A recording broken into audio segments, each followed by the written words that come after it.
centuries precisely by limiting its search for natural explanations to ones involving natural immediate causes. The method works. So let's not abandon it until we're very, very sure that it won't continue to work, and we haven't reached the point yet where we're very, very sure it won't continue to work in the study of pre-human biological history. Option 4, methodological naturalism might not succeed in explaining everything in the natural world, but there's a practical reason for keeping it as a rule for science. Scientists have a variety of religious worldviews. We need a common working ground. Methodological naturalism has proven a pretty good common ground. So let's not abandon it unless we're very, very sure it won't continue to work, and we're not there yet. Option 5, methodological naturalism might not succeed in explaining everything, but there's a practical reason. Science is a game we play by certain rules. There's limited rules in science, and the limiting rules are we only use natural causes. We play the game. We simply remember that because science has a limited toolbox, it can only achieve limited truths. This may be the most common version I've heard. I really don't like this one, so I'm going to move on. Option 6, methodological naturalism should not be considered a ground rule for science in general. If the evidence warrants it, science could accommodate non-naturalistic explanations, such as ID.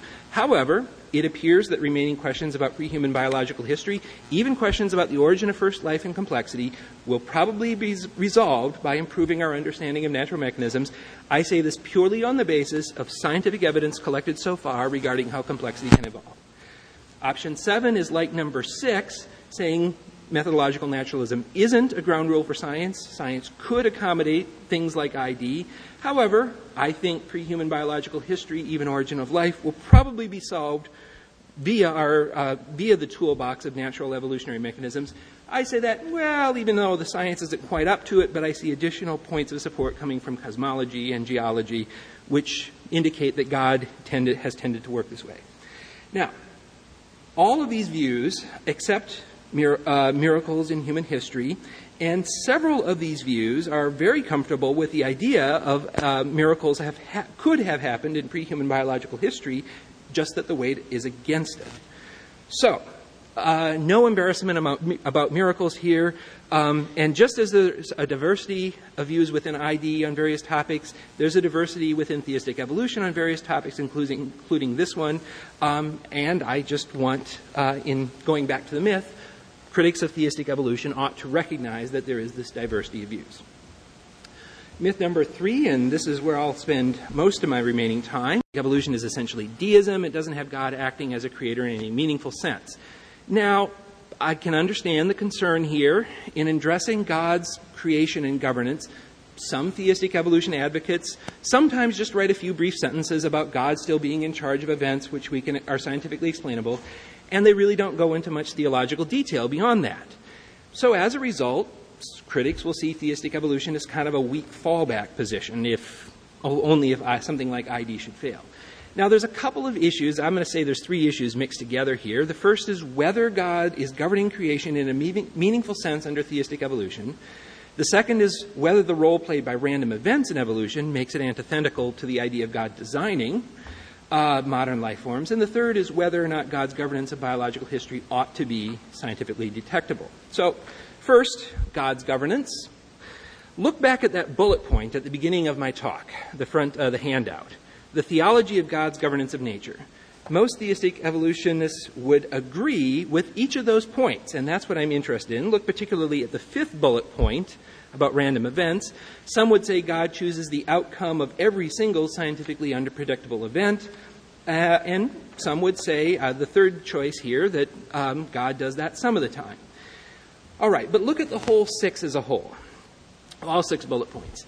Critics who accuse theistic evolution of being deistic should reflect on how they believe God governs the natural world today in all sorts of other scientific areas.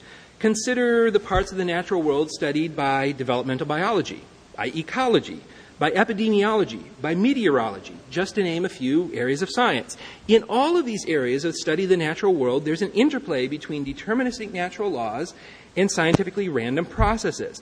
Now, when asked how God governs these parts of the natural world, Most critics of theistic evolution, unless they really do believe that God uses miracles occasionally in all those areas, they would probably respond with a list nearly identical to those 6 bullet points and consider that an adequate answer for how God governs the natural world in those areas. Now, the same could be said for non-biological natural history, such as cosmology, formation of the galaxies, stars, formation of planetary nebula rich in heavy elements, planetary atmospheres, geological history of the Earth. How does God govern those things? Well, that list of 6 bullet points is considered an adequate answer. So, when asked how God governs the physical processes and the physical history, most critics of theistic evolution, unless they really do believe that God did lots of miracles in all those places, would respond with a list pretty much like that one.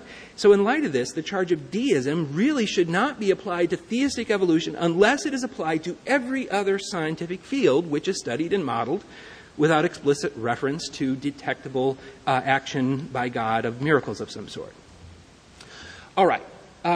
Chance. Is chance antithetical to design? Well, no. It's certainly possible for humans to design systems in which random events play limited role for purposes. Casinos do this all the time. Games of chance bring customers into casinos for fun and the hope that they will be the particular individuals who win more than they lose. While, of course, the odds are set so the casino gets the profit in the long run. Now, alternatively, imagine an artist could program a computer to display beautiful pictures based on mathematical equations, then program the computer to randomly alter variables in the equation so the computer displays a whole sequence of new beautiful pictures one after the other. Humans can design systems in which random events play a role to achieve a desired outcome. God certainly could as well. And most critics of theistic evolution would agree that microevolution works exactly that way when species adapt to changing environments. So, there's still a question whether this could be applied to sort of the macroevolutionary scale and still have God achieve God's desired outcome. So, I like to break this into a scientific and a theological question. The scientific question is, assuming that evolutionary mechanisms can account for biological history, including the development of novel and complex life forms, how much historical contingency is there in the history of life on Earth? Some scientists, like Stephen Jay Gould, argue that evolutionary history is highly contingent, so if you replayed the tape of life a second time, you would get an entirely different outcome and probably wouldn't have anything like human beings. But other scientists, like Conway Morris, argue, on the basis of convergent evolution and other data, that evolution is highly constrained by physical parameters, by what is biochemically and physiologically possible, by the environment and by adaptation. So if you replayed the tape of life a second time, you get something that was pretty similar in all the major features and differ only in the minor details. It's an open scientific question, and the truth might be somewhere in the continuum between those extremes. Now for the theological question, and I've alluded to this one before. Does God choose the outcome of every single event which appears random, quantum mechanical measurements or decay of elements or mutations? Does God choose the outcome of such events occasionally at strategic moments when a large system is poised to go down one of several paths and a small random event is enough to push it down one path or another? Or does God never do such in his ordinary operation of the natural world and reserve such actions for human history, revelation, and answer to prayer? Now, some Christians prefer the first option for theological reasons, some the second, some the third. We can put the scientific and the theological, on a 3x3 grid. And here's my point. Critics of theistic evolution, in my experience, typically only argue against the bottom right corner of that 3x3 grid. But theistic evolution advocates hold views which cover every one of those 9 points on the grid.